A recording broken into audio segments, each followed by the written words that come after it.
हैं तो बताते चले, जहां आज दिल्ली में विधानसभा चुनाव की तारीखों का ऐलान कर दिया जाएगा। आज प्रेस कॉन्फ्रेंस होगी, दोपहर 2 बजे चुनाव आयोग प्रेस कॉन्फ्रेंस करेगा। उसके बाद दिल्ली चुनावी तारीखों का ऐलान होगा। लेकिन इससे पहले लगातार दिल्ली में सियासी उठापटक देखने को मिल रही है और इस बीच ये भी देखा जाए कि दिल्ली विधानसभा चुनाव इस वजह से भी काफी ज्यादा रोमांचक साबित हो रहा है, क्योंकि आज से पहले ऐसा कभी नहीं हुआ जब चुनावी तारीखों के आने से पहले, जब नामांकन की तारीखों के आने से पहले ये सभी पार्टियों ने अपने अपने उम्मीदवारों के नामों की घोषणा कर दी। जहां आम आदमी पार्टी की तरफ से अपने 70 की 70 विधानसभा में अपने उम्मीदवारों के नामों की घोषणा कर दी गई, तो कांग्रेस की तरफ से अपने 48 उम्मीदवारों के नामों की घोषणा की गई और बीजेपी भी इसमें पीछे नहीं रही। चुनावी तारीखों के पहले अंतिम चरण में 29 उम्मीदवारों के नामों की घोषणा कर दी गई। इस वजह से और ज्यादा दिलचस्प नजर आ रहा, लेकिन कहीं ना कहीं बीजेपी थोड़ा सा लेट है यहाँ पर अपने उम्मीदवारों की घोषणा करने में।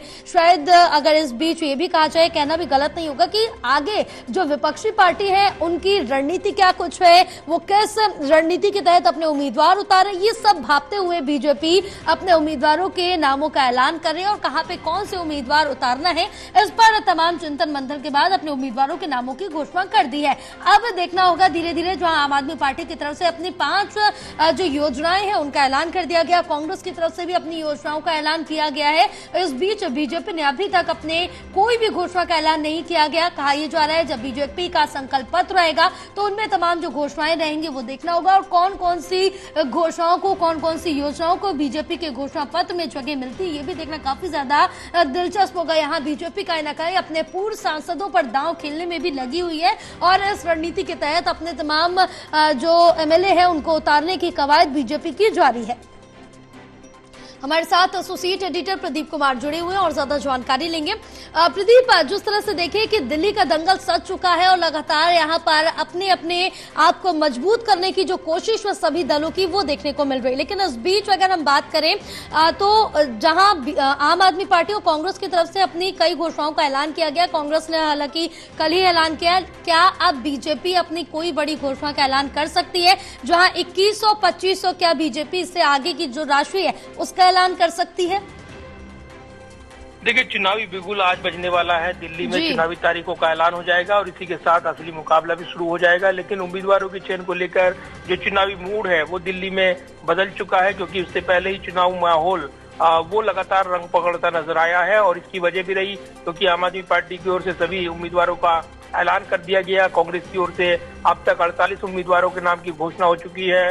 इधर बीजेपी ने 29 उम्मीदवारों के नाम की घोषणा की है।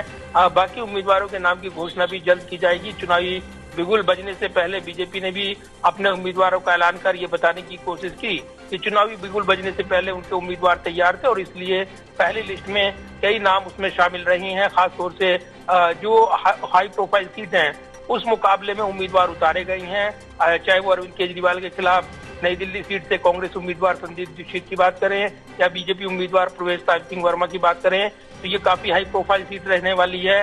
इसके अलावा मुख्यमंत्री आतिशी कालकाजी सीट से चुनाव लड़ रही हैं और मैदान में रमेश बिधूड़ी पूर्व सांसद, और उन्होंने आते ही चर्चित बयान देकर माहौल में गर्मी बढ़ा दी है। इसके अलावा अलका लांबा इस सीट से कांग्रेस की चुनौती पेश करने वाली हैं। वहीं दूसरी तरफ देखें तो बीजेपी ने जो उम्मीदवारों की लिस्ट जारी की, इसमें बाहर से आए उम्मीदवारों को भी टिकट मिले हैं। करीब 7 नेता हैं अलग अलग सीट पर जो चुनाव लड़ते नजर आएंगे और कई हाई प्रोफाइल सीट अगर देखें उस लिहाज से वो इस मुकाबले में शामिल हैं। पूर्व अध्यक्ष, प्रदेश अध्यक्ष सतीश उपाध्याय भी चुनाव मैदान में है। सतीश उपाध्याय मालवीय नगर सीट से चुनाव मुकाबले में है। अरविंदर सिंह लवली जो कांग्रेस छोड़कर आए वो गांधीनगर सीट से चुनावी मुकाबले में है। इसके अलावा जो राजकुमार चौहान मंगोलपुरी से चुनाव मैदान में नजर आएंगे। तो साथ ही अन्य उम्मीदवारों की बात करें, कैलाश गहलोत चुनाव लड़ते नजर आएंगे। इसके अलावा जो प्रमुख उम्मीदवार हैं उन पर निगाहें लगी हैं। तो ये जरूर है कि आज चुनावी बिगुल बजेगा। 2 बजे प्रेस कॉन्फ्रेंस विज्ञान भवन में होनी है। मुख्य चुनाव आयुक्त की ओर से प्रेस कॉन्फ्रेंस बुलाई गई है और इसी के साथ उनके कार्यकाल का दिल्ली चुनाव आखिरी मुकाबला वो भी होगा और इसीलिए माना जा रहा है कि 18 फरवरी से पहले दिल्ली में चुनावी प्रक्रिया संपन्न कर ली जाएगी। 12 तारीख के आसपास चुनाव होगा दिल्ली में, ये संभावनाएं हैं। 15-16 तारीख को मतगणना की तारीखें सामने आ सकती हैं, इस तरह की संभावनाएं हैं। तो एक ही चरण में चुनावी मुकाबला होगा, दिल्ली के 70 सीटों का मुकाबला और एक कड़ा मुकाबला, त्रिकोणीय मुकाबला देखने को मिलेगा। जो हम देख रहे हैं बयान जो शुरू हुए हैं, राजनीतिक दलों ने जो प्रतिक्रिया देनी शुरू की है, चुनाव की तैयारियां पहले से ही एक्टिव मोड में दिल्ली नजर आ रही थी। राजनीतिक सरगर्मी बढ़ी हुई थी, घोषणाओं के अंबार लगे हुए हैं। आधी आबादी यानी महिलाओं को फोकस करते हुए योजनाओं के ऐलान और केजरीवाल की ओर से जो प्रमुख 5 योजनाएं दिल्ली में लॉन्च की गई हैं, उनको आगे बढ़ाते हुए यहाँ पर आम आदमी पार्टी आक्रामक दिखाई दे रही है। दूसरी तरफ देखें तो जो प्यारी दीदी योजना कांग्रेस लेकर आई है, 2100 रुपए के जवाब में 2500 रुपए देने का ऐलान, तो वहीं बीजेपी के संकल्प पत्र पर नजरें लगी है। महिला सुरक्षा को प्राथमिकता, अन्य स्थानीय मुद्दों को प्राथमिकता देते हुए कई बड़े चुनावी वादे इसमें किए जाने हैं। तो निश्चित तौर पर एक दिल्ली का चुनावी रण जो है एक रोचक मोड़ पर पहुंचता हुआ नजर आ रहा है। बिल्कुल प्रदीप, क्योंकि एक रोमांचक मोड़ पर दिल्ली विधानसभा चुनाव नजर आ रहा है, क्योंकि सभी पार्टियों ने चुनावी तारीखों से पहले ही अपने उम्मीदवारों के नामों की घोषणा की है। ऐसा पहली बार देखने को मिल रहा है। बहरहाल अब जिस तरह से देखें कि बीजेपी के पास भी आम आदमी पार्टी के लिए तमाम मुद्दे, आम आदमी पार्टी भी बीजेपी कांग्रेस को घेरती हुई नजर आ रही है। तो जिस तरह से आम आदमी पार्टी ये कह रही है कि कांग्रेस बीजेपी की बी पार्टी है, क्या इसी तौर पर जमीनी स्तर पर भी देखने को मिल रहा है? क्योंकि आम आदमी पार्टी का अपना कोर वोट बैंक है और कहीं ना कहीं बीजेपी उसमें सेंध लगाने की कोशिश कर रही है। इसका फायदा क्या कांग्रेस को मिल पाएगा? देखिए, ये त्रिकोणीय मुकाबला है और कई सीटों पर जो कड़ा मुकाबला देखने को मिलेगा। तो ये कहा जा रहा है कि एक तरफ कांग्रेस अपना खोया हुआ जनाधार वापस पाने के लिए ये लड़ाई लड़ेगी, क्योंकि शून्य से आगे बढ़ने का सफर उनको इस चुनाव में तय करना है। अभी तक उनका देखें तो खाता खुला हुआ नहीं है, जबकि बीजेपी भी कमजोर नजर आई है। पिछले चुनावी मुकाबले में वो 8 सीटें जीतने में कामयाब रहे थे, लेकिन दूसरी तरफ देखें तो एक भारी मैंडेट के साथ इस चुनावी मुकाबले को आम आदमी पार्टी ने जीता था। उसमें ये चर्चाएं जरूर है कि आम आदमी पार्टी का चाहे अलग अलग वजह से, क्योंकि कड़ा मुकाबला अगर त्रिकोणीय मुकाबला बनता है तो इसका फायदा बीजेपी को हो सकता है कई सीटों पर। ऐसे में कुछ सीटें घट सकती हैं आम आदमी पार्टी की अलग अलग वजहों से, चाहे वो एंटी इनकम्बेंसी फैक्टर हो, ये भी कहा जा रहा है। दूसरा, कई जो आरोप लगाए हैं बीजेपी ने उस मुकाबले में, वो आर पार के मोड में इस मुकाबले को, लड़ाई को लेकर चल रही हैं। तो ऐसे में ये जरूर है कि एक तरफ लोकसभा चुनावी मुकाबला होता है तो बीजेपी बाजी मारती है, 7 की 7 सीटें हासिल करती है, लेकिन जब विधानसभा चुनाव का मुकाबला आता है तो यहाँ पर बाजी पलट जाती है और स्थानीय मुद्दे हावी हो जाते हैं।